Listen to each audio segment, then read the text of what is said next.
Nu ką, chebryte, nauji metai, nauji tikslai, nauji palinkėjimai, nauji iššūkiai, viskas nauja ir 2025 metais aš jums noriu visiems palinkėti, greičiausiai sėkmingo važinėjimo, be zavalų, be kažkokių tai gedimų, be padangų pradūrimų, žodžiu, kad būtumėt jūs ir jūsų dviračiai sveiki. Na ir kad pakeltumėm savo bendruomenės visą jėgą ir dvasią. Tai vat, toks trumpas jums palinkėjimas 25 metams. Na, o šiandien iš savo garažiuko papasakosiu jums apie savo 25 metų planus, apie mūsų komandos 25 metų planus ir turiu, ko gero, 10 naujienų, kuriom norėčiau trumpai su jumis pasidalinti.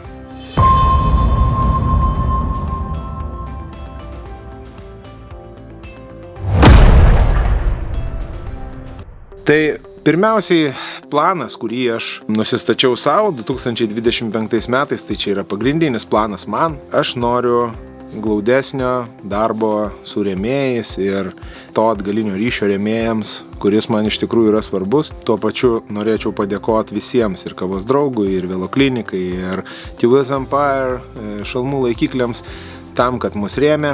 Na ir turim nuostabų fotografą Vladai, ačiū labai už praeitą sezoną, nuotraukos puikios, viskas tvarkoja, tikiuosi dirbsim ir toliau.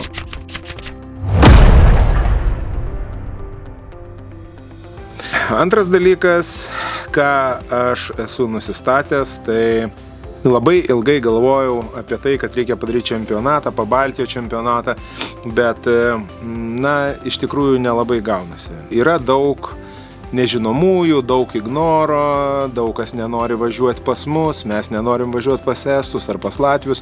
Žodžiu, žmonės pagalvoja, kad kelionė labiau apsimokės į bike parkus, tai nusprendžiau nesikoncentruoti į Baltic Cupo, į čempionato sukūrimą.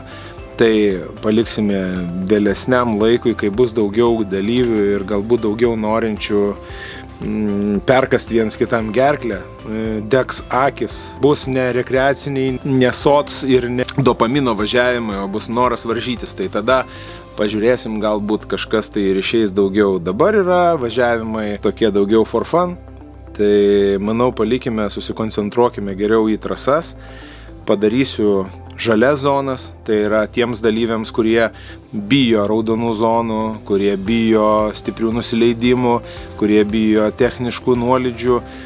Padarysim palengvinimą, kad kiekvienas atvažiavęs galėtų dalyvauti. Tai yra žmonės su mažesniu skilu važiuos žalia trasos dalimi, žmonės su didesniu skilu važiuos raudona. Visi pasidalinsim tą pačią trasą, visi fiksuosim bendrą laiką. Aišku, žalia trasa bus paskaičiuota taip, kad joje sugaišti truputėlį daugiau laiko, bet viskas bus paskaičiuota, sudėliota, kiekvienas turės galimybės galbūt pasirodyti geriau maratoninėse dalyse. Žodžiu, pasižiūrėsim, kaip veiks šį reguliarų sezoną.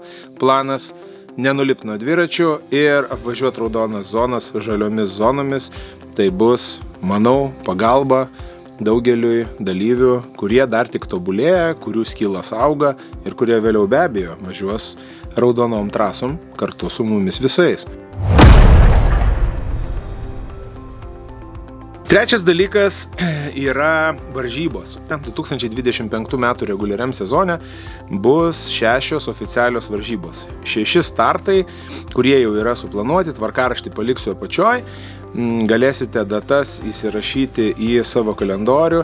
Plius padarysiu 2 varžybas. Aš tai planuoju, kad 2 varžybas padaryti ryšium su tuo, kad visą laiką ruduo prailgėja ir mes turime laisvus savaitgalius daugiau į žiemą, spalio, lapkričio mėnesiais. Tai, manau, bus 6 + 2 iš viso 8 varžybos, iš kurių imsime 6 į bendrą įskaitą ir 2 galėsime atidėti. Tai reiškia, jeigu bus dalyvių, kurie bus sudalyvavę 8 varžybose, mes vis tiek imsim 6 įskaitinės ir 2 blogiausias atmesime, taip skaičiuosime reitingo taškus. Tai iš tokių varžybų, ką galėčiau paminėti, kad būtinai padarysim Ukmergės krosą su visa Ukmergės bendruomenė. Armandas ir Valdas tenais turi paruošę neblogų trasų ir manau šitą etapą padarysim per Jonines. Tai bus įdomus etapas su maratoninė trasa, su vieta prie Šventosios upės, su laužais, su vainikėlių plukdymu, su mergelėm, su šokinėjimais per laužą, su dviračiais šokinėjimais per laužą. Žodžiu, kepsim mėsą, su šeimom suvažiuosim, pasivažinėsim, pasilinksminsim, manau, gerai praleisim laiką. Tada vienas etapas bus būtinai Lapėse, tai yra Šiaulių techniška trasa, sudėtinga trasa, kuri patiks daugeliui. Salotės EXC, kaipgi be jos, nusileidimai, pakilimai, techninis pavairavimas tarp medžių. Na, Baltiešos trasa taip jau kažkaip nusistovėjo, kad jinai bus finalinė. Proskinoje galima padaryti vaišes ir užbaigti finalą. Tai, žodžiu, yra trasų, kurios yra galvoje. Tai tikrai bus 6 varžybos, plus 2, manau. Varžybausime, žiūrėsim, kaip mums visą tai pasiseks. Ketvirtas dalykas, seną idėją tokią turiu, Karoliniškėse nuo televizijos bokšto iki Neries yra neblogų endūrinių trasų. Tačiau tenai yra sudėtinga su leidimais renginių organizavimui. Ir jeigu biurokratinis pasaulis nepaves ir taisyklės nepaves ir mums tą leidimą duos, tai aš noriu visam endūro pasauliui, ne tik elektrinių, bet ir žmonėm, enduristam, downhillininkam, minantiems paprastus dviračius, sukurti varžybas, kur jau dabar visi Stravoj fiksuojame autostrados, Karalų Gepų ir Vagos laikus, kad tai padaryti varžyboms, užtikrinus saugumą, kad į jas neišeis žmonės, galėt pravažiuoti galbūt geresniais laikais negu dabar yra Stravoj. Tai tokio tipo enduro varžybos yra mano planuose. Nežinau, kaip pavyks, bet sekite informaciją 250w.lt ir Facebook'e. Manau, kad jeigu man greituoju metu pavyks gauti tą leidimą, aš apie tai pranešiu. 2025 metų sezone bus vienas baikpekinimo eventas. Manau, kad susigalvosiu maršrutą, jisai jau yra daugiau mažiau planuose, kur galima pravažiuoti iš vieno miesto į kitą. Tam sugaišti tarp 70-80 km ir vidury turėti sustojimą su laužu, su kepta mėsa arba sakykime, pietumis kažkokiame tai restorane, kur mes gautumėm papildom rozetes, pasikrauti baikam. Gal kažkas tai ant Komodo pravažiuos ir tuos visus 80 km. Ir iš varžybų 25 metų sezone būtinai bus, ačiū Tatjanai, kuris sugalvojo pavadinimą Off-Season Attack. Tai bus 2025 metų Off-Season Attack varžybos. Gal ne abidvi bus off-seasone, bet vienos iš jų tikrai bus off-seasone. Pats formatas yra toksai, kad užsiregistravęs dalyvis gauna GPX koordinatės ir laišką su nurodymais, su grupėm, gauna kur yra trasa ir įsikėlęs į savo Garmino įrenginį gali pravažiuoti trasą ne vieną kartą. Tai bus 2 mėnesių ataka. Važiuoji, treniruojasi, kiek nori, išmoksti trasą, išmoksti posūkius, išmoksti naviguoti ir gali pretenduoti ir į loterijos prizus, ir į pirmų vietų prizus. Žodžiu, prizų tokiam formatui komanda sugalvos, suorganizuos, na, o mes kartu smagiai pasivažinėsim ir turėsim kažkokią tai treniruočių, tokį kaip ir poligoną, į kurį galima atvažiuoti savaitgaliais, galima kažkur tai sustot, pavalgyti, pasikraut baiką, dar kartą atvažiuoti, pravažiuoti. Žodžiu, trasa bus 22 km ilgio, joje bus visko daug, bus double trackų, bus single trackų, bus trailų, bus greitų labai nusileidimų, bus greitų labai nuokalnių, ilgų užtestų su dideliais posūkiais, bus įkalnių, į kurias reikės įlipti, bus upelių, bus šlapių vietų. Žodžiu, trailas visas eina per griovių draustinį, o antra ataka greičiausiai bus, galbūt palikim šitą truputėlį paslapty. Aš esu sugalvojęs, tačiau dabar taip iš karto neatskleisiu. toliau apie lojalumą. Tai MTB komanda sugalvojo taip, kad lojalūs, pastoviai dalyvaujantis bendruomenėje nariai turėtų ir išskirtinės sąlygas. Tai sugalvosim nuolaidų programą, o tie, kurie atvažiuoja rečiau, manau, kad kainos taip pat nesikandžios, tai startiniai mokesčiai nebus labai pakitę, manau, kad visiems jie bus draugiški. Taip, bet lojalumo programa, manau, jinai skatins labiau dalyvauti, labiau pakilti žmonės nuo sofų, pasimti dviratį, eiti į gamtą ir važinėtis.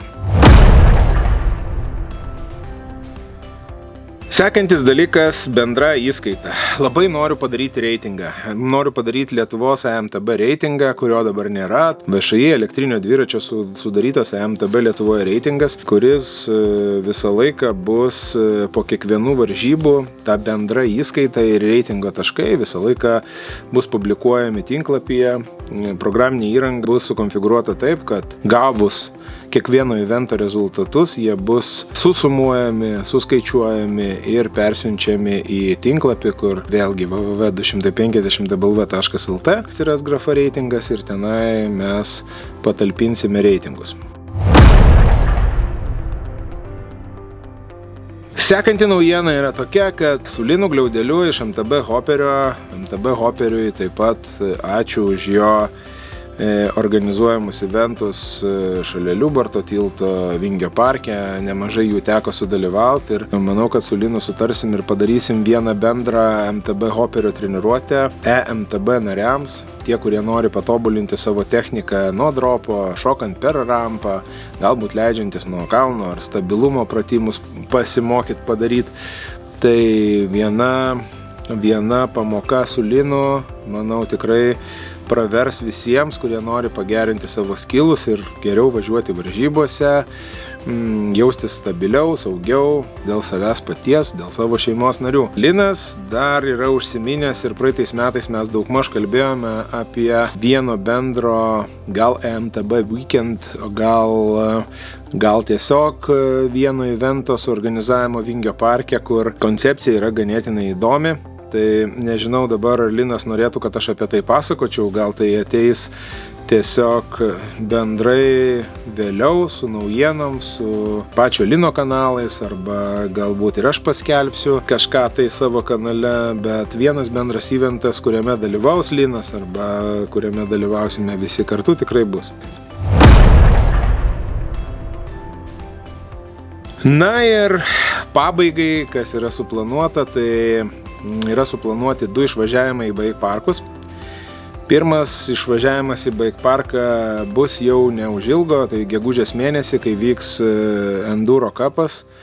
Jisai vyks Lenkijoje, tai tenai galima nuvažiuoti prieš eventą ir pasitreniruoti, pavažinėti su tais pačiais raideriais, kurie raidina tose techninėse enduro ir downhillo trasos, pastebėti, kaip jie važiuoja tam tikras atkarpas, galbūt kažką tai iš jų pasimokyti, gal pažiūrėti jų techniką, gal net gauti kažkokį tai parašą, žodžiu, pabūti toj bendruomeniai, pažiūrėti, kaip dirba komandos, kaip yra ruošiami dviračiai, kas nori pamatyti geriau negu 10 kartų išgirsti, tai galės prisijungti. Kiek žinau, jau Benas ruošiasi važiuoti, Benai, kartu. Ir taurą paimsim, tai manau, gal dar tikrai bus prisijungusių, kurie norės ir paraidinti, ir pažiūrėti. Ir antras išvažiavimas į bike parką bus, manau, rudeniop, rugpjūčio mėnesį, gal prieš mokslus, arba gal prasidėjus mokslo metam. Tai datą artėjant paderinsim labiau su bendruomenė, kad visi daugiau mažiau žinotų ir pasakytų, kada jie gali, ar yra toksai noras, ir tada galėtume pasiplanuoti transportą ir taip toliau.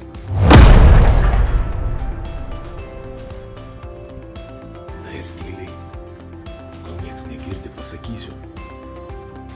Prie moterų ir vyrų grupės dar bus 2 grupės, tai elito ir drūčkių, kur drūčkiai 90+ galės pasivaržyti tarpusavyje ir nereiks varžyti su regular, su moterim ir su elito grupėm. Tai bus 2 naujos grupės, elitas ir drūčkiai.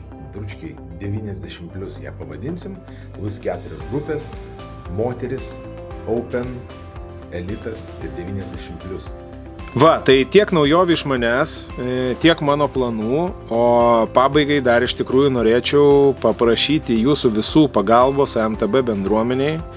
Ir jeigu manote, kad toks judėjimas yra reikalingas, ar jis atneša kažką tai gero, o tai tikrai atneša gero, padeda žmonėm ir judėti, ir išlipti iš lovų, ir taip kaip man, pavyzdžiui, aš skaudėdavau, nenorėdavau niekur eiti, nenorėdavau to labiau važiuoti paprastų dviračių, tikrai ne, bet elektrinis dviratis pastato ant kojų, pradedi su juo važiuoti, iš pradžių sunkiau, paskui yra lengviau, tai norėjau paprašyti skirti neapmokestinamų pajamų 1,2% arba 0,6% dalį VŠI elektrinis dviratis. Aprašymą, kaip palikti paramą, taip pat paliksiu apačioje.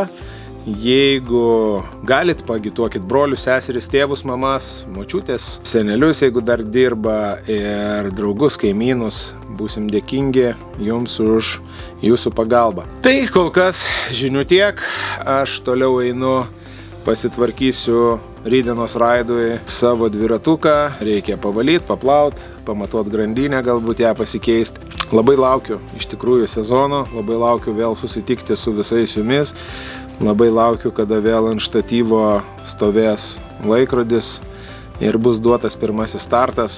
Ir mes vėl visi smagiai važiuosim ir smagiai praleisim kiekvieną susitikimą.